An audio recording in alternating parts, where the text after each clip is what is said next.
Congressman Suhas Subramanyam is standing up for India. Subramanyam, who is a Democrat, says Trump's tariffs are illegal. He says the U.S. needs to be a good faith partner to India.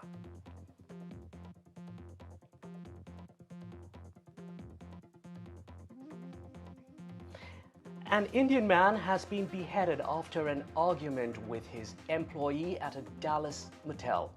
Chandra Nagamalaya is originally from Karnataka. The accused, a Cuban immigrant, got a machete and stabbed the 50-year-old multiple times before chasing him into the motel parking lot where he was beheaded. The argument was over the use of a broken washing machine.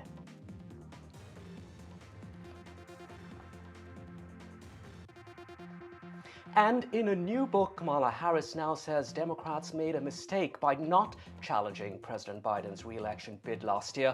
The former vice president calls it reckless to have left the decision to what she describes as Biden's ego.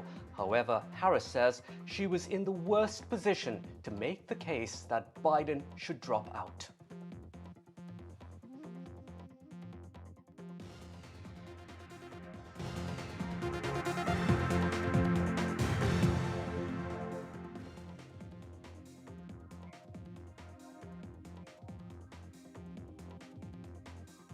Our top story, a suspect has been arrested in the fatal shooting of Charlie Kirk after the right-wing activist was killed 2 days ago. Law enforcement officials say 22-year-old Tyler Robinson is in custody. They say extensive evidence such as remarks to relatives, social media messages, along with physical proof link the suspect to the shooting. Officials say Robinson left unfired rounds with engravings on them, including one that read, "Hey fascist, catch."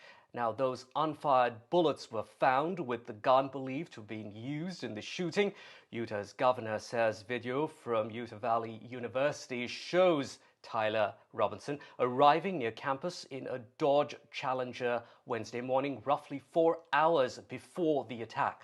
Officials thanked the family of the suspect, whom they say were involved in turning him in. Tyler is said to have become increasingly political in recent years and did not like Charlie Kirk. Now, on Thursday, in reaction to the killing of Kirk, U.S. President Trump told reporters, "We have to beat the hell out of radical left lunatics." While many politicians have broadly condemned the violence, many on the right are blaming the left for what happened. Now, in an exclusive interview with NDTV, we asked Democrat Congressman Suhas Subramanyam what he thinks about the blame game in an increasingly divided America.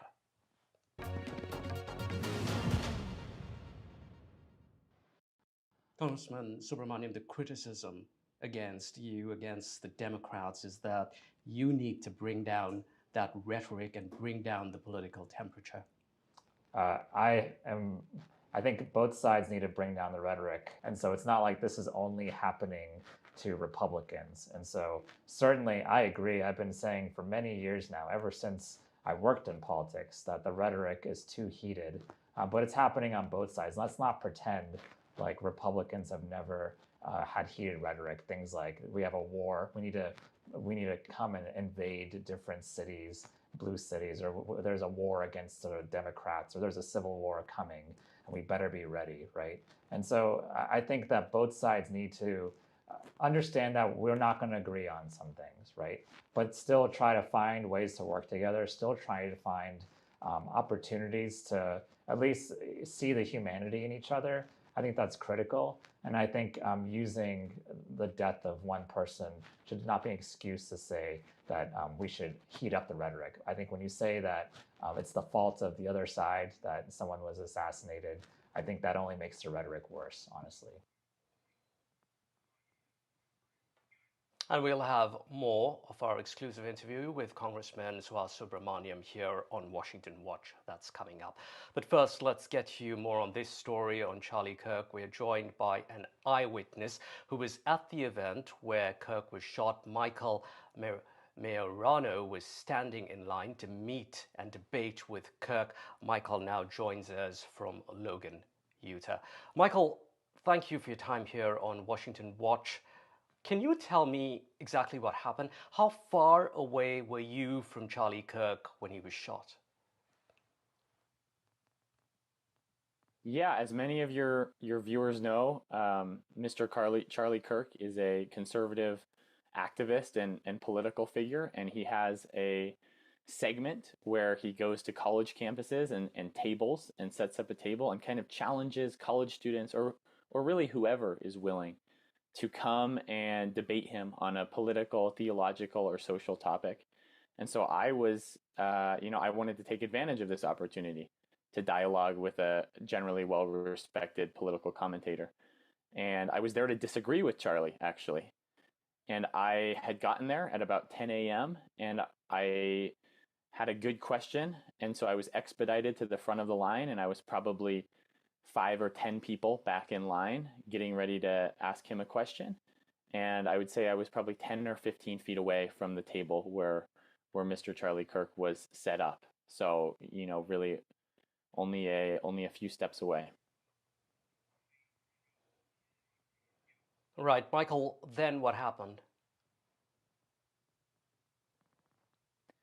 There was someone asked the first question and he answered it well. It was just kind of like a warm up. There were probably 3,500 people there, so a very good turnout for a small venue. And then the second person went to ask a question, and he fielded a question about gun violence, ironically. And then about halfway through that question, there was a gunshot. And my initial impression was, oh wow, this is a cruel joke that someone is playing to try and disrupt and ruin this event. And then probably about 5 seconds later, I realized that it indeed wasn't a joke, and then started anticipating a second shot, which fortunately never came. But at that point, it was pandemonium on the venue.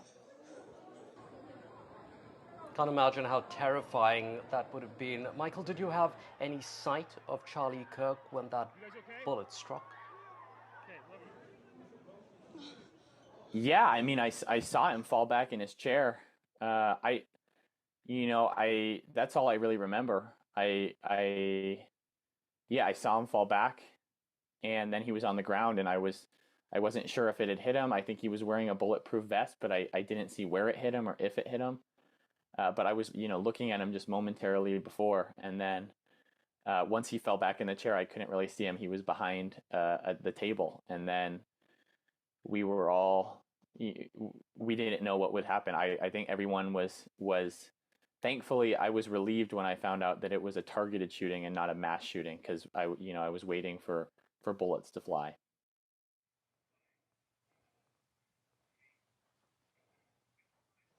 Thank you very much, Michael. Appreciate your time here in narrating what is really a very difficult story for you to tell. In other news now, an India-US trade deal may be closed. That's according to Sergio Gore, President Trump's nominee for ambassador to India.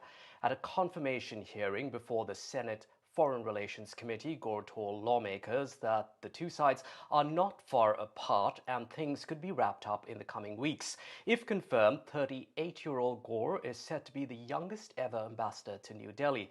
Gore also vowed to press India to end Russian oil imports while pointing to Trump's close friendship with Prime Minister Modi as a strength in the relationship.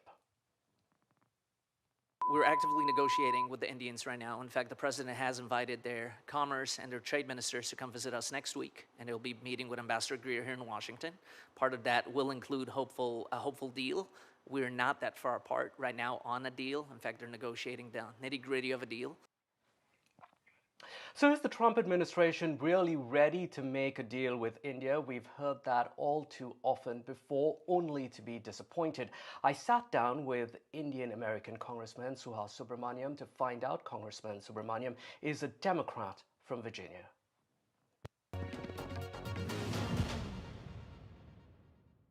There's optimism now that a trade deal can be finalized, but the fact of the matter remains that Trump has used India as an example before the Supreme Court to fight for that legality of his tariffs. If he makes that trade deal with India, wouldn't that jeopardize or undermine his case before the Supreme Court? So should we be as optimistic as some people are? Trump is unpredictable, and in the world of trade, that's extremely dangerous, and it's bad for business, and it's bad for economic ties as well. And certainly, India should be one of our top allies around the world. And the problem that we're having now is that, but I'm not seeing a lot of Republicans stand up to Trump when it comes to having a good trade relationship with India. So to answer your question, I don't know, really, and no one knows. And the only way we will know is if we can have predictable policies from this administration. We're not getting it right now. Do you see a thaw in relations? Do you feel more optimistic now than you did last week? I don't know, because with friends like Trump, who needs enemies, right? And so we've built this relationship up over several administrations now. It's come a long way in the past 20 years. And I was in the Obama White House. We had a fantastic bilateral meeting with Modi. And even the first Trump administration at times said that we're going to prioritize this relationship. But it looks like they've unraveled all of it. And for what? Is so Trump can be the world bully on the world stage. And the reasoning behind the tariffs, with India's buying Russian oil, Europe is buying just as much, if not more, Russian oil. Talking about that double speak, on Tuesday, Trump reportedly got on a call with European officials, and on that call, he demanded that Europe slap 100% tariffs on China and India for buying cheap Russian oil. So in some ways a doublespeak, because then hours later on Tuesday evening, he softened his stance on India. So what do you make of this? And is Trump now trying to get the EU to do his bidding against India? Again, I think the tariffs are illegal. I think the Supreme Court should do the right thing and strike them down. If we want to have a good trade relationship with India, Europe, anywhere around the world, we have to be a good standing party. We have to be a good faith partner, and that means simply asking these countries what we want, right? Telling them what we actually want from the relationship. And I think this administration sometimes doesn't even know what they want. They just want leverage, or create this illusion of leverage, and then create this illusion that we got something out of some deal. And so it's very much like Trump to create a problem and then solve it, right? So that he can say he solved the problem. That's what he's doing right now, except this is a harder problem to solve long term. You come from a constituency with several Indians, with many of them running businesses. What are they telling you? Have they begun to see the impact of the tariffs? Well, the ones who voted against Trump are saying, "I told you so." They're saying to their friends, like, well, this is what happens when you elect someone as unpredictable and dangerous as Donald Trump. And the ones who voted for him have been quiet, I'll be honest. And sometimes I ask them about whether they regret their vote, and they're not there yet as far as admitting that they regret their vote. But they are very, very concerned about the tariffs. A few of them have justified it, saying, this is just part of the game, and it'll all die down, and we'll all get used to it. But I think if you're being honest with yourself, you should be regretting that vote for Donald Trump if you're an Indian American in Virginia. And certainly a lot of people in Virginia who voted for Trump should be regretting that vote. In other news now, a 47-second cell phone video from a Dallas suburb has spiraled into a national flashpoint. A Texas man posted it with an anti-immigrant message about his Indian neighbors. What started as a festival celebration is now stoking a fiery debate. The video shows neighbors celebrating outdoors with traditional Indian drums and dancing, but the clip went viral because of the man behind the camera. Texas resident Daniel Keeney captioned it saying, "Typical view outside Dallas. We should cancel H-1Bs. I want my kids to grow up in America, not India." Keeney complained his neighborhood was overrun by Indians, describing evening walks as like strolling through Mumbai. Within hours, the post raked up millions of views, eventually forcing Keeney to delete the original post. Now, some applauded Keeney, warning even that legal immigrants should be repatriated, while others pushed back, calling his remarks racist. North Texas has seen a surge of South Asian families in the past decade, many highly skilled workers on visas. Sikh truck drivers in the U.S. are facing a major backlash after a horrific accident of a fellow trucker on a Florida highway. What began as one man's wrong turn has turned into a wave, really, of suspicion, hostility, and hate. Nearly 1 in 5 truckers in the United States is Sikh. They are the backbone of America's supply chain, yet today many say that they feel like outsiders in the very country they help keep moving. My colleague Rhythm Arcadia reports. On August 12th, Sikh truck driver Harjinder Singh made a wrong U-turn on Florida's turnpike. 3 lives were lost that day. It was a single mistake, but the consequences have spread far beyond the highway. So a large population of the truck community is Sikh truckers. And so when an accident like this occurs, it doesn't affect just one family, it affects the entire community. In Riverside, California, members of the Sikh community say they feel under siege. What began as a tragic accident has now spiraled into a storm of hate. Our work is guided by the Sikh principle of seva, which is selfless service and standing up for those vulnerable communities. Instead of mourning alongside the victims' families, Sikh truckers across America say they've been met with suspicion, hostility, and slurs. Nearly 1 in 5 truck drivers in the U.S. is Sikh. They are the people who move America's goods while holding on to their faith and tradition. But today, many of them say they feel like targets. A lot of people are throwing hate for no reason at the community just because we wear the turban. Harjinder Singh now faces charges of manslaughter and vehicular homicide. Florida's governor has called him a thug. The Trump administration insists he failed an English test and should never have been licensed. But a body cam video shows him speaking English clearly during a traffic stop. This is my ticket and my license. How many years? For America's Sikh truckers, one man's mistake has become far more than a legal case. It's become a test of justice and belonging, and a painful reminder of how quickly tragedy can be twisted into hate. With Rhythm Arcadia, Bureau Report, NDTV World.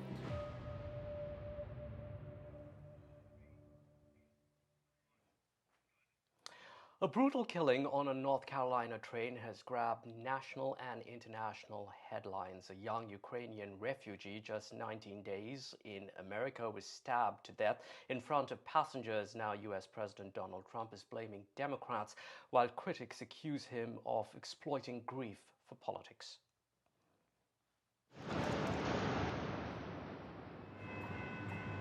"19 days after fleeing the Ukraine war, 27-year-old Irina Zarutska had just boarded the late-night Blue Line train in Charlotte, North Carolina, when the nightmare unfolded. She sat quietly until the man behind her rose and plunged a switchblade into her neck and chest, again and again. At the next stop, he fled. Moments later, Zarutska collapsed on the carriage floor. Strangers rushed to help, but the wounds were too deep. She died before medics arrived. Her killer, 34-year-old DeCarlos Brown Jr., with schizophrenia and a criminal record stretching back more than a decade. This is a picture of the woman, a beautiful young girl that never had problems in life, with a magnificent future in this country. And now she's dead. She was slaughtered by a deranged monster who was roaming free after 14 prior arrests. President Donald Trump seized on the tragedy. In a fiery post, he blamed Democrats for Zarutska's death, saying her blood was on their hands because career criminals walk free on cashless bail. For far too long, Americans have been forced to put up with Democrat-run cities that set loose savage, bloodthirsty criminals to prey on innocent people. 24 of the top 25 most dangerous cities in America are run by Democrat mayors. Trump singled out former Democratic Governor Roy Cooper, now running for Senate, accusing him of being soft on crime. Republicans say Cooper's policies put violent offenders like Brown back on the streets. 5 years after George Floyd's death and the rise of Black Lives Matter, critics ask if America is now slipping into reverse politics. Was Irina Zarutska, a refugee fleeing bombs in Ukraine, ironically safer in a war zone than on the streets of America? For Irina Zarutska's loved ones, the noise of American politics overshadows their grief. She was an art graduate from Kiev, learning English to become a veterinary assistant.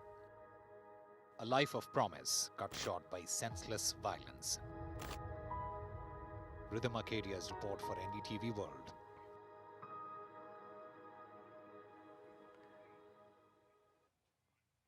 And you can catch updates on that story and all our other stories on NDTV's YouTube channel. Now, in other news, in communities across the US, groups of Indians are carving out time from their busy lives to learn Sanskrit. From weekend classes to 10-day crash courses, these Desis say Sanskrit is more than just a language, it's a way to connect with their heritage and culture. NDTV visited one such class in Maryland. Shankarasya patni par Shankarasya kasyaha patihi Ramakrishnaha Sharadayaha patihi. A volunteer teacher for Sanskrit Bharati have been helping folks to learn conversational Sanskrit. I mean, we get students in all age bands. Sometimes many of our people offer their homes, or we meet at some common places like temple, where we conduct this classic Sanskrit Bharati workshop, which is for about 10 consecutive days, 20 hours. Kasyaha lekani Shri Vidyayaha lekani Kasya nama Srinivasa Tasya nama Srinivasa. We make it very fun, very interactive in the way we teach, as against handing someone a grammar book, overwhelming them with all the grammar rules and then somehow suppressing their natural instinct to learn a language. Okay, so the teacher is going to test two of his top students here. Yes. Etat kim? Etat phalam. Uttamam. Bhagini, etat kim? Etat pushpam. Esha ka? Esha lekhini. Ankani. Oh, one wrong. Esha ankani. Esha ka? Churika.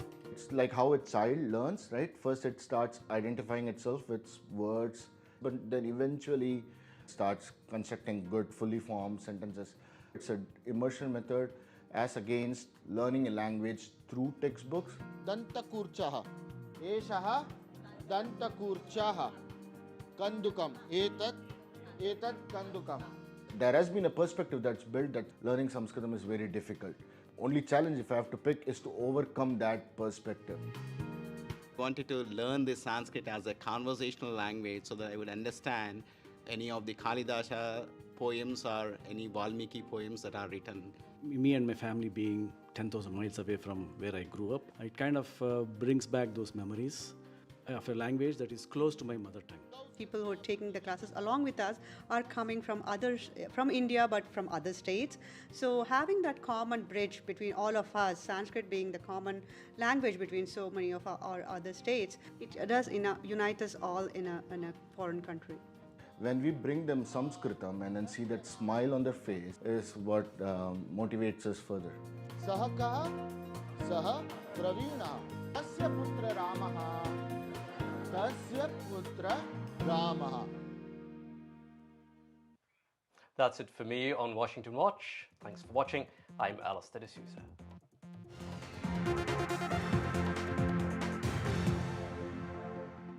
Auto Sergey automatically checks for ways to save on your car or home insurance.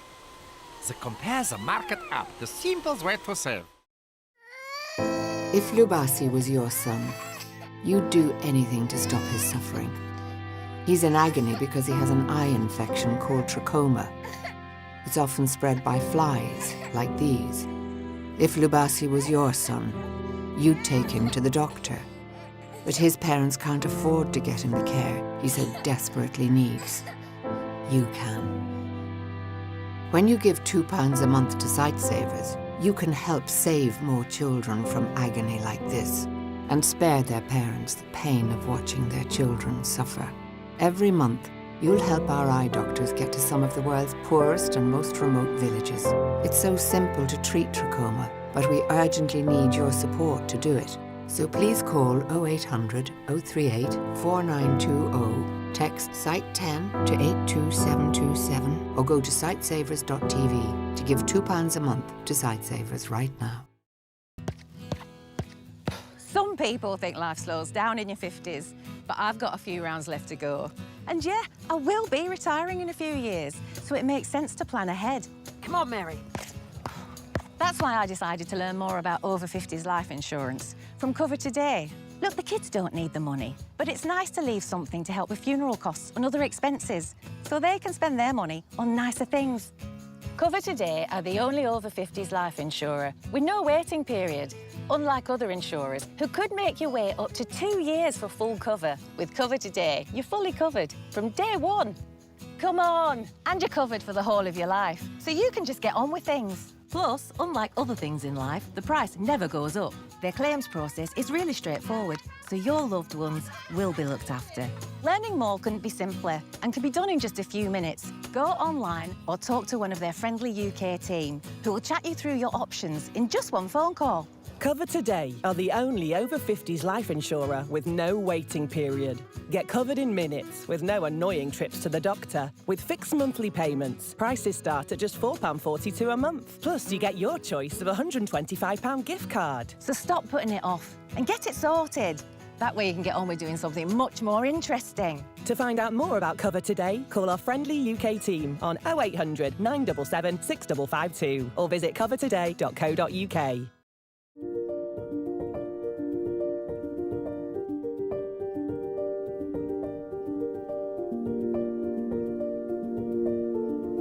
Make me laugh lots and lots and lots and lots. They have to write arts and crafts, colouring, diamond art. Their favourite food is chocolate cake. They should have lots of pets. Goldfish. And then there's tigers, cats and ducks. They should be able to do a Rubik's Cube as fast as me, which is in 1.27 seconds. There can be a magician, so they can magically make me better. They would have to be caring. Strong. Give me the medicine and let me go home.